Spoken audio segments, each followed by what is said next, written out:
Well, Tohid Asadi is live for us in Tehran. Tohid, set the scene for us. Why is Iran facing this crisis?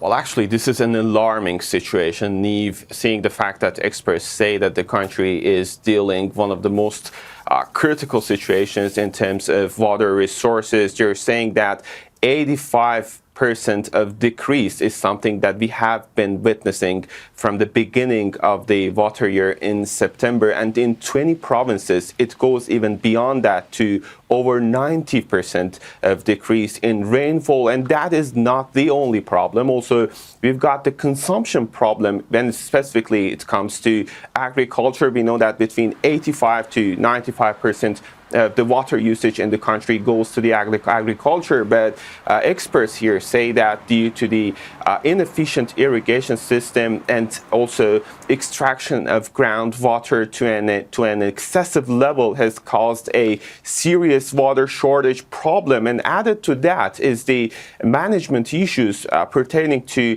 the water management policies, in particular when it comes to overconstruction, of dams and management of water resources.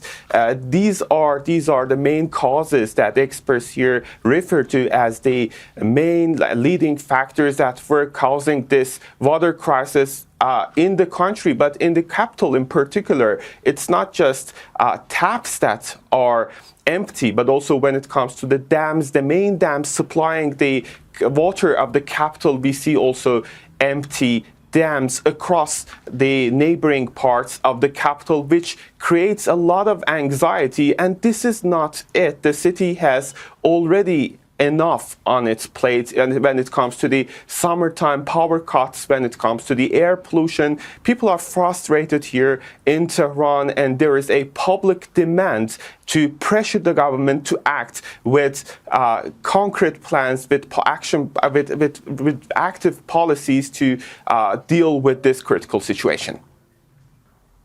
This year, Tehran is experiencing its driest spell in decades. With no rainfall since the start of the usual rain season, authorities in the city could be forced to ration supplies. During past decades, Iran's average annual rainfall has amounted to roughly a third of the global average. More than 70% of the country is now facing some level of drought, and the number of near-empty dams has doubled in 3 weeks. In Tehran, the situation is worse. Local authorities say combined water storage across the city's dams has dropped to only 11%. The government has begun implementing water cuts with restrictions lasting hours. But for residents in the capital, the impact is already being felt. The water pressure in my neighborhood is very low. We have to shower early in the morning when there's at least enough pressure to make it possible. During the day, showering is difficult because the pressure drops too much. If this continues, our children, future generations, and even us ourselves today will face serious problems.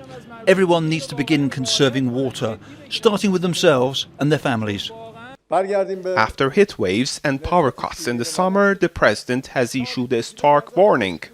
If it doesn't rain, we'll have to ration water in Tehran by next month, and even then it's uncertain. If we ration and it still doesn't rain, then we'll have no water at all. They'll have to evacuate Tehran. Those comments have stirred deep concern. No one is willing to carry out the proposal to evacuate Tehran because people's lives are rooted here. What's needed is a truly effective solution. Evacuating Tehran is just avoiding the issue, not solving it. Experts say the crisis stems from a range of factors. The water crisis is partly the result of policy decisions and resource management, partly due to climate conditions and the global environmental shifts, and partly driven by public consumption. Yet, it's the people who are the primary stakeholders and the ones who suffer the most. Whatever the reasons, the crisis is hitting ordinary people, and they feel time is slipping away. Don't miss out and get the full picture. Subscribe to Al Jazeera for reliable news and expert insights. Like, share, stay ahead.